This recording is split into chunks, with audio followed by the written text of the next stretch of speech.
Kalau kalian mau menjadi seorang trader, itu ada proses, pasti butuh proses. Ini adalah kalian. Proses untuk jadi trader itu gimana? Di sini akhirnya kalian akan menjadi seorang trader. Apa aja sih ini? Ini prosesnya adalah pertama kalian harus belajar, dan setelah itu kalian akan harus meluangkan waktu untuk belajar. Setelah itu kalian harus komit. Setelah itu kalian akan melakukan banyak sekali kesalahan. Dari situ kalian akan belajar untuk disiplin.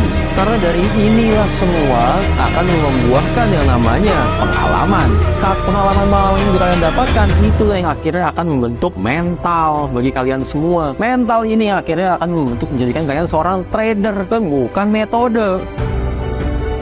Kalau saya ajarin metode ini, apakah yakin kali ini akan benar-benar dipelajarin dan benar-benar sampai kalian menguasai? Apakah setelah mempelajari metode ini kalian yakin kalian akan mulai profit konsisten? Apakah dengan adanya metode ini kalian yakin kalian akan mulai trading for living? Dan kenapa saya tanya begitu? Karena orang-orang tuh pada lucu. Kalau ditanya, trading itu bisnis atau bukan? Jawabannya bisnis. Lalu trading tujuannya mau ngapain? Mau trading for living. Tapi bolak-balik yang ditanya metode. Kesannya tuh kayak trading for living itu berarti harus punya banyak metode. Trading for living itu berarti kerjaannya, kegiatannya itu trading terus. Itu trading for living. Seakan-akan begitu. Kalau itu namanya living for trading.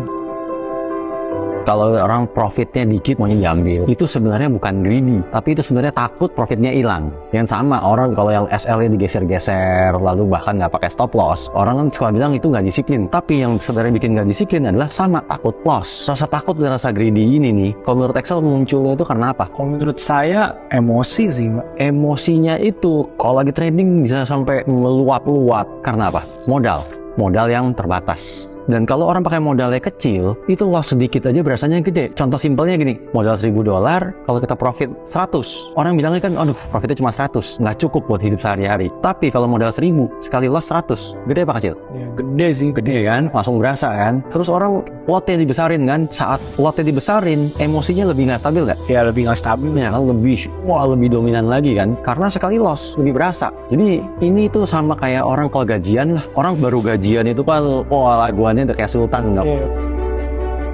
Sekarang kita sama-sama sadari lah bahwa saat kalian melakukan transaksi seperti itu, kalian sudah salah sejak pertama. Sejak pertamanya apa? Kalian nggak pakai stop loss. Berarti sejak awal itu sudah tidak memahami bahwa ini sedang trading. Tidak memahami bahwa ada probabilitas bisa profit, bisa loss. Tidak memahami bahwa ini bisa beresiko. Maunya setiap transaksi itu selalu profit. Dan di saat loss, mereka berusaha mencari solusi. Tapi solusinya dengan menambah transaksi, menambah resiko. Orang-orang seperti itu sebenarnya nggak paham apa itu averaging. Gini, kalau kita masuk solusi, kita harus pastikan bahwa dengan saya mengatakan hal yang barusan, berarti teman-teman kita semuanya sudah menyadari bahwa mereka melakukan kesalahan. Kalau sudah menyadari melakukan kesalahan, berarti solusinya 3 sekarang. Namanya salah, harus ada hukuman dong. Solusi pertama, cut loss sekarang juga. Kalian semua udah salah sejak pertama. Udah nggak usah muluk-muluk maunya profit lagi. Sadarilah, akuilah kesalahannya, cut loss lah sekarang juga. Begitu loh, itu nggak mau. Ada solusi kedua, toleransi loss kalian itu maksimum di berapa persen? Maksimum, benar-benar kalau kalian mencapai limitnya, let's say lossnya 50%. Kalau kalian udah sampai loss 50%, baru kalian akan benar-benar mengakui bahwa ini transaksi salah. Saya harus menerima loss yang kali ini. Berarti tetapkanlah maksimum loss mau di mana. Gimana itu akan menjadi pembelajaran yang benar-benar hebat. Solusi ketiga ini agak-agak manis. Karena ini tetap nggak biru. Karena balik lagi, prinsipnya kita sudah menyadari kesalahan kita. Saat kita sudah menyadari kesalahan kita, maka kalau sampai kesalahan ini dimaafkan sedikit aja, harusnya terima kasih dong. Berarti kalau loss ini bisa diperkecil,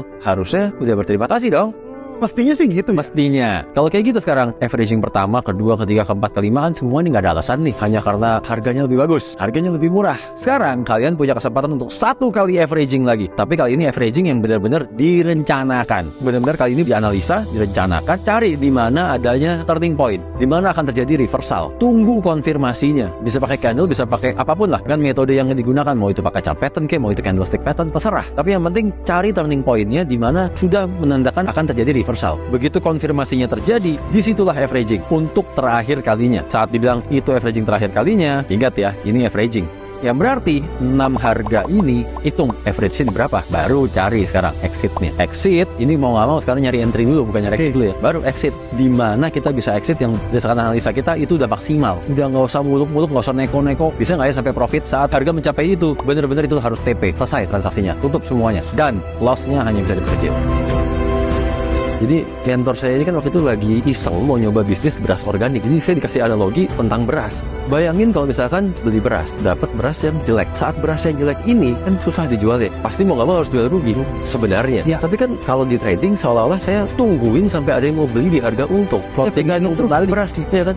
Buat apa dia bilang? Beras jelek siapa yang mau beli di harga tinggi? Mau dipegangin sampai kapanpun nggak akan pernah ada yang beli gitu loh. Jadi momen itu dikatakan bahwa namanya berbisnis selama masih ada yang mau beli, walaupun itu jual rugi, jual, jual. Yang penting kita masih pegang uang lagi. Ya, kita bisa beli beras lagi. Kali ini benar-benar Black Fish dong cari beras ya. Kan udah belajar dari pengalaman. Black Fish cari beras yang benar-benar bagus, bisa jual di harga yang tinggi. Toh dari hasil profitnya itu lakukan secara terus-menerus akan menutupi kerugian yang kemarin. Yang penting duitnya muter. Itulah pertama kali saya ditanamkan mindset seperti itu. Dalam berbisnis, yang penting duitnya muter. Untung rugi itu bagian dari bisnis. Itu bagian dari trading.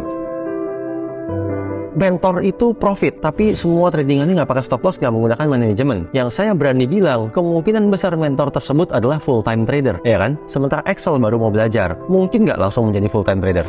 Mungkin itu. Mungkin nggak Excel memutuskan, oke, saya mau belajar dari si mentor A, langsung resign dari pekerjaan yang sekarang? Nggak mungkin kan? Nggak mungkin. Teman-teman kalian nggak mungkin kan? Langsung komit meninggalkan semua aktivitas kalian untuk memantau harga setiap saat. Sementara si mentor tersebut, dia adalah full time trader, dia bisa memonitoring harga dalam waktu yang lama. Sehingga dalam kapanpun juga dia bisa langsung cut posisinya saat pergerakan market tidak sesuai dengan analisanya. Ini yang bahaya karena metodenya mungkin bisa dipelajarin, tapi kalian nggak akan pernah bisa jalanin karena kalian bukanlah full time trader.